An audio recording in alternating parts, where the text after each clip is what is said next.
नमस्कार जय श्री जगन्नाथ दर्शक बंधु आम कटक जिला और जगतसिंहपुर जिलार मध्यस्थली और रहा और ढीओसाई बिरी तार भी मध्यस्थली यही स्थान टी आपड़ जो ब्रिज टी देखिपे जहाँ दृश्यमान हो टिके से ब्रिज पाखरे तल भाग यही स्थान टी रही चकड़ा मड़ाण जहाँ नामटी रही बोलिकी प्रमाण आसूची एवं महापुरुष निजे स्वयं अच्युतानंद ये विश्राम करिसेंति जहाँ कथा आसूची एवं अनेक अलौकिक घटना घटी निजे जोगमाया ए क्षेत्र को आसी स्वयं विष्णु यही नईरु आविर्भाव होती जड़े पिला माछ धरला बेले से स्वयं विष्णु को पाई महादेव को भी यही नईरु पाई स्वयं निजे जोगमाया मझिरे स्थान पाई आपण दर्शन करूँ से अलौकिक दृश्य और सीधा सड़क जहाँ सब घटना ये क्षेत्र में घटी आम सीधा बाबा सहित आलोचना करवा आम सहित जोड़ी होकर रही था भिडियो शेष पर्यंत दर्शक बंधु आप सीधा सड़क देखिपे मुझे जो स्थान में आसी पहुंची प्रथम थर पर आम चैनल मध्यम देखिपे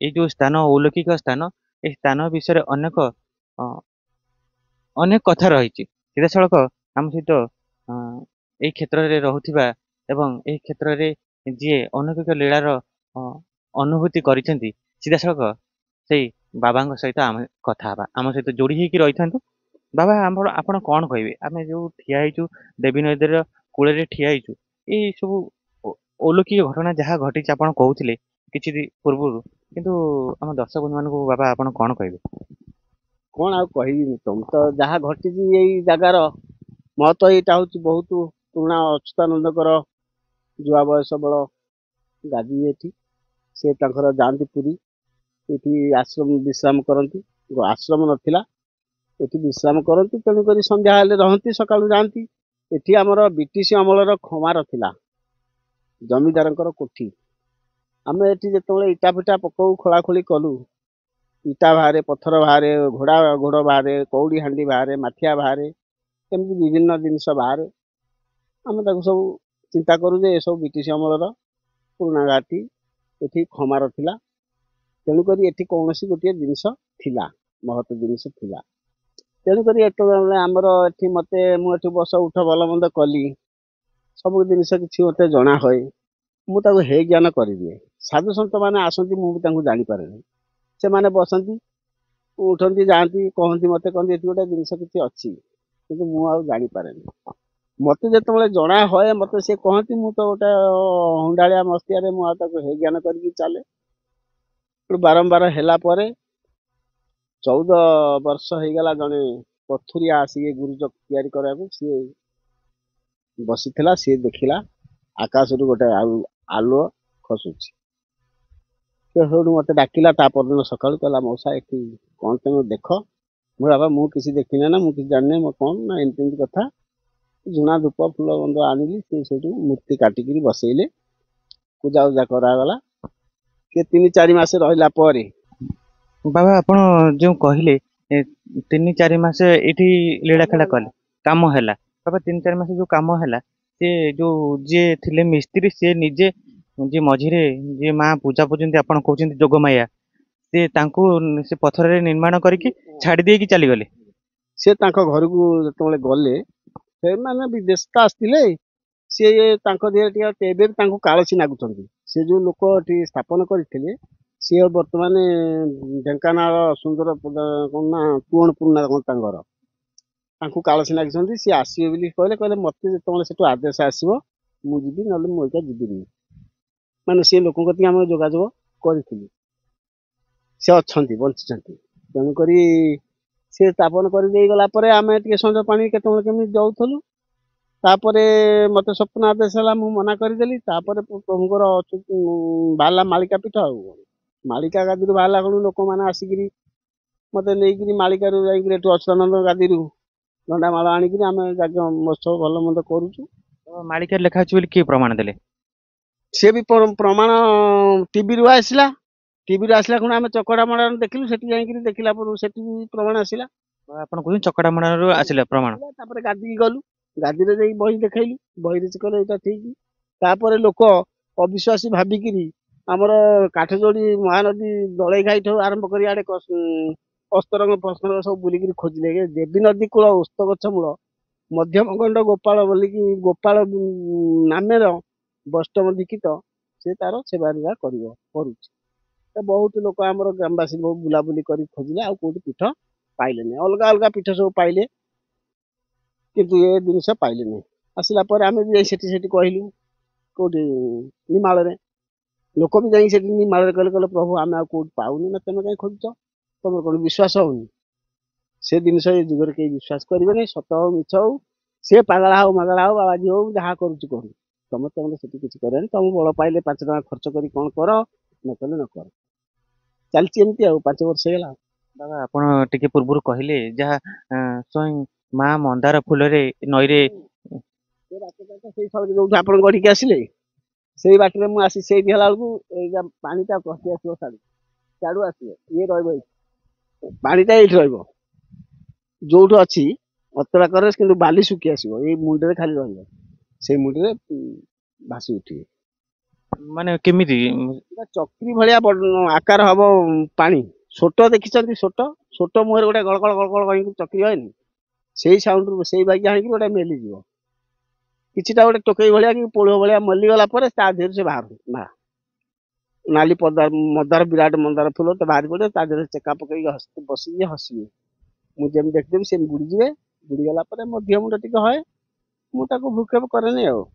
ଆପଣ ଯାହା ଏକ ଅଲୌକିକ କଥା କହୁଛନ୍ତି ଯେ ସ୍ୱୟଂ ମା ଯୋଗମାୟା, ମା ଯୋଗମାୟା ନିଜେ ହଁ, ମା ଯୋଗମାୟା।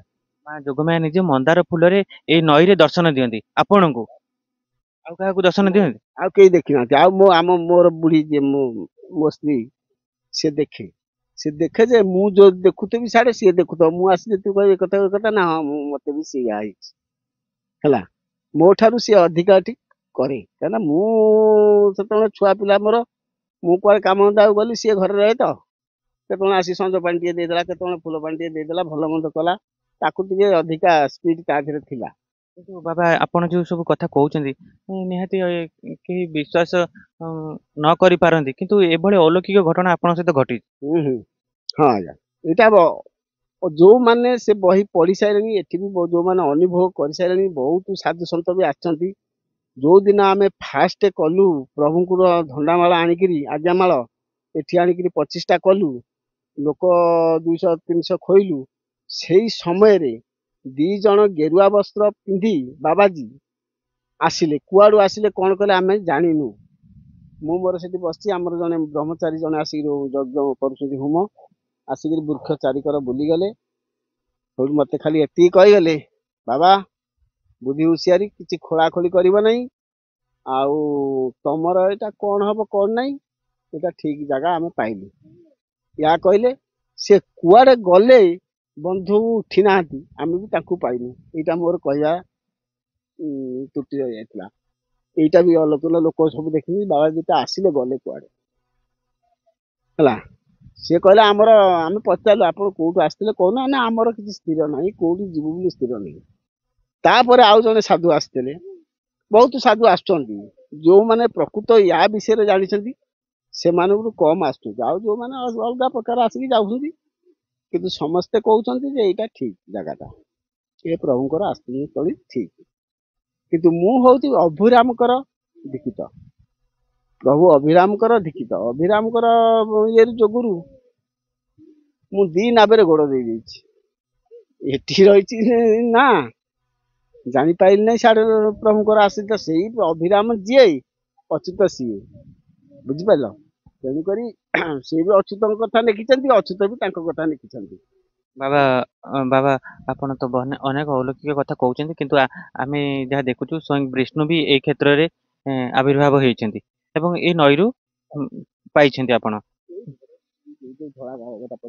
ସେଇଠୁ ଗୋଟେ ଯାଇ ଯେତେବେଳେ ନଈରୁ ପାଇଲୁ, ଯୋଉ ପିଲାଟି ପାଇଲା ସିଏ ଆଣିକି ଯେତେବେଳେ ମତେ ଉପରେ ଦେଲା, ମୁଁ ଏଠୁ ଗଡିକି ଯାଇ ସେଠୁ ଉଠେଇଲି। ମୁଁ କହିଲି ସେ ଜାଗାଟା କେମିତି କଣ ହେଇଛି ଦେଖିଲୁ, ଗାଢ ନା କଣ? ନା ଗୋଟେ ଗୋବର ଖାତ ଭଳିଆ ଗୋଲ ହେଇଛି, ବୁଝିପାରିଲ? ଗୋବର ଖାତ ଭଳିଆ ଗୋଟେ ବାବା ଗୋଲ। ଏଇ ସବୁ ଯୋଉ ଅଲୌକିକ କଥା କହୁଛନ୍ତି, ନିଜେ ସ୍ୱୟଂ ବିଷ୍ଣୁ ଏଠି ଆବିର୍ଭାବ ହେଲେ, କିନ୍ତୁ ଯେତେବେଳେ ଯୋଗମାୟା ଆସିଲା ପରେ ଏଇ ସବୁ ଲୀଳା ଖେଳା ଏଇଠି ହଁ, ଆଗ ମା ଆସିଛନ୍ତି। ତାପରେ ବିଷ୍ଣୁ ଆସିଲେ, ତାପରେ ଶିବ ମୂର୍ତ୍ତି ପାଇଲୁ, ତାପରେ ଅନନ୍ତ ମୂର୍ତ୍ତି ପାଇଲୁ। ସ୍ୱୟଂ ମହାଦେବଙ୍କୁ ବି ପାଇଛନ୍ତି, କିନ୍ତୁ ଯେତେବେଳେ ଯୋଗମାୟା ଆସି ସାରିଲେ ତାପରେ ଜଣେ ପିଲା ଏଇ ନଈରେ ଗାଧେଇଲା ବେଳେ ସିଏ ବି ବିଷ୍ଣୁଙ୍କୁ ପାଇଲା। ମାଛ ଧରା ଆଣୁଥିଲା। ଏଇ ଯୋଉ ପଥର ଗଦା ହେଇଛି ସେ ପଥର କନ୍ଦିରେ ହାତ ଗଳେଇକି ମାଛ ଧରନ୍ତି ଚୁଙ୍ଗୁଡି। ସେ ଯେତେବେଳେ ଚୁଙ୍ଗୁଡିଟା ଧରି ଟାଣି ଆଣିଛି ତା କଢା ଦିହରେ ହାତ ନାଗିଛି, ତା ପ୍ରଭୁଙ୍କ ହାତ, ତାର ଗୋଟେ କଢା ପିନ୍ଧିଥିଲା। ସେ ଓଟାରିକି ଆଣିକିରି ଦେଖିଦେଲା, କହିଲା ସେଠୁ ମତେ ଡାକ ପକେଇଲା, କହିଲା ଜେଜ ଜେଜ ଆଉ ଦେଖିଲ ମୁଁ କଣ ପାଇଲି।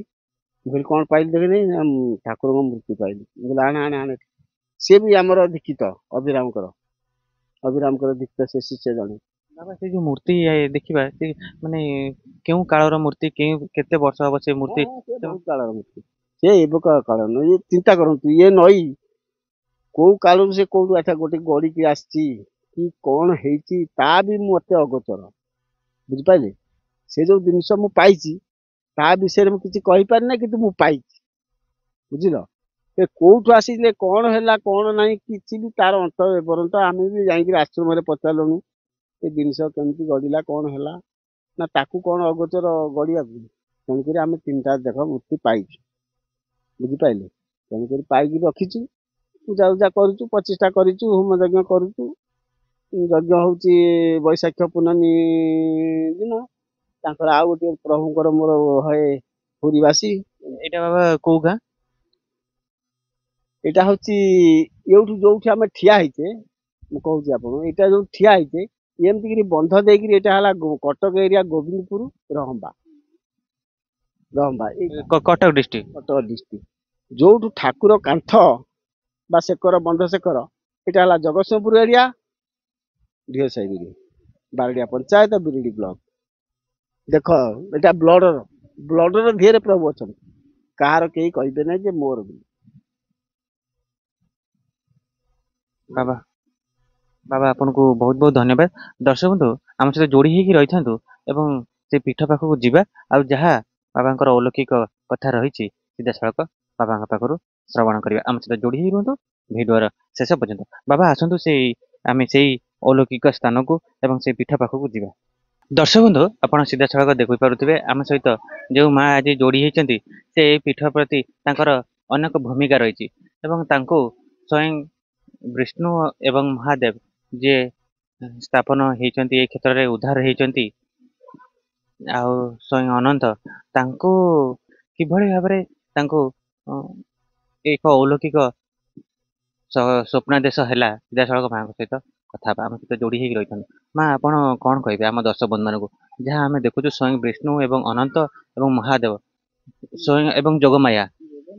ପୂଜା କରିବା ସମୟରେ କିଛି ଦି ତିନି ଦିନ ପରେ ସେ ସ୍ୱପ୍ନ ଦେଖିଲି, ସେ ପୁଅଟି ଗାଧେଇ ଯାଉଥିଲା, କହିଲା ମା ମୁଁ ଏଠି ଜାଗାକୁ ଗାଧେଇ ଯିବି। ମୁଁ ନାଇଁ ଏପଟକୁ ଯା ନା, ସେପଟ ମଝି ଗୋଟେ ବେଲ ଗଛ ଅଛି ସେଇ ଗଣ୍ଡକୁ ଯା ଗାଧେ। ସେ ମାଛ ଧରିବା ବେଳେ ଶିବ ମୂର୍ତ୍ତି ବାହାରିଲେ। ପୁଣି 3 ମାସ ଯାଇଛି, ସେଇଆକୁ କହିଲା ମା ମୁଁ ଗାଧେଇ ଯିବି। ମୁଁ ନାଇଁ ସେପଟକୁ ଯା ନା, ଏପଟକୁ ଯା, ସେଇ ମଝି ସେଠୁ ଶିବ ମୂର୍ତ୍ତି ପାଇଲେ। ପୁଣି କିଛି ଦିନ ଯାଇଛି, ସେଇ ପୂଜା ପାଠ କଲା ବେଳକୁ ଆଦେଶ ଦେଖିଲି, ସ୍ୱପ୍ନ ଦେଖିଲି। ମୁଁ କହିଲି ଏଇଠି ସଲୁଛନ୍ତି ଧରୁନୁ, ନା ନାଇଁ ମା। ମୁଁ କହିଲି ହଁ ଯାଉଛନ୍ତି ଦେଖି, ଏମିତିଆ କହିବାରେ ତା ପରଦିନ ସ୍ୱପ୍ନ ଦେଖିଲୁ, କହିଲା ମା ମୁଁ ଗାଈ ନେଇକି ଯିବି। ମୁଁ ନାଇଁ ତୁ ସେପଟକୁ ନେଇକି ଯା ନା, ଏଇ ବେଲଗଛ ସଳକୁ ଯା, ସେଇଠିକି ଗାଧେଇ। ସେ ଝାଡା ବସିଲା, ସେଇଠୁ ଗୋଡ ପାଣି ସାରିବାକୁ ଯିବ କଣ, ତାଙ୍କ ଭିତରେ ଅନନ୍ତ ପଶିଗଲେ। ପୁଣି କିଛି ଦିନ ଯାଇଛି, କହିଲା ମା ମୁଁ ଗାଈ ନେଇକି ଯିବି। ମୁଁ କହିଲି ହଉ ଯା। ସେଠୁ ସେ ପୋଲମୁଣ୍ଡା ଗଲ, ବ୍ରହ୍ମା ବିଷ୍ଣୁ ମହେଶ୍ୱର ସେ 3 ମୂର୍ତ୍ତିକି ଉଠେଇକି ଆଣିଲା। ସେଇଠୁ ଆମେ ପୂଜାପୂଜି କରୁଛୁ ସେମିତି ଆଉ।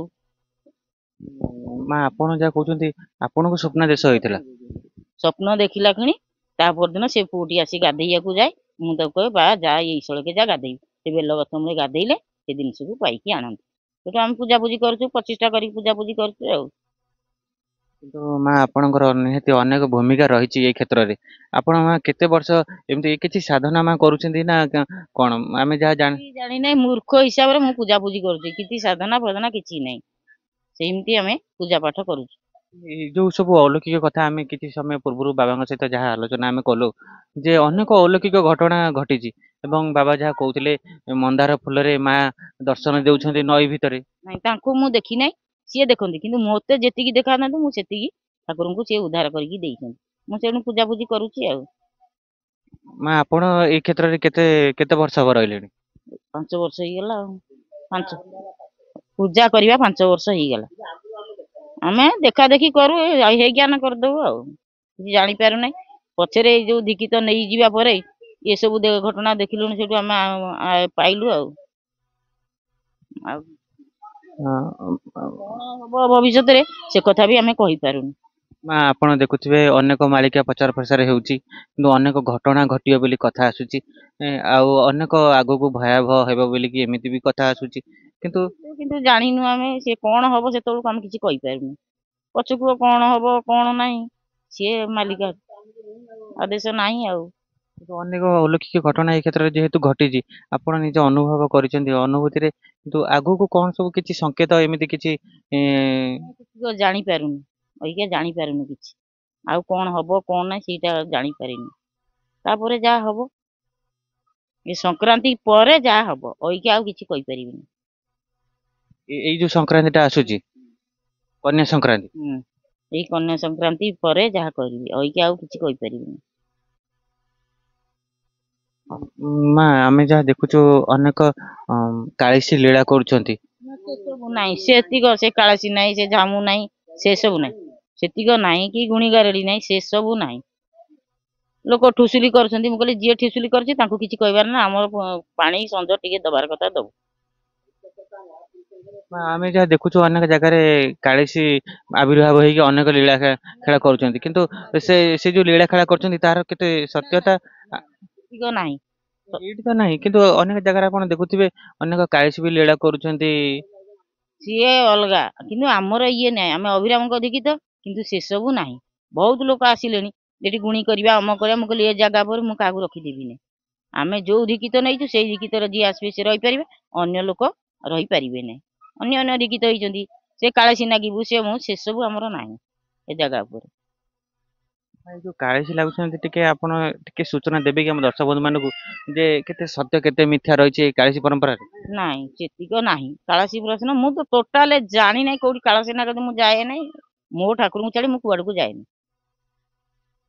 ଅନେକ ଜାଗାରେ କାଳିଶୀ ବାହାରି କହୁଛନ୍ତି ଆମେ ଏଇଟା କରିଦବୁ ସେଇଟା କରିଦବୁ ଏମିତି କରିଦବୁ। ନା ସେ ସବୁ ନାହିଁ ସେ କାଳସୀ ନାଗିବେ ସେ ଅମ କରିବୁ ସେ ସବୁ ଆମର ନାହିଁ।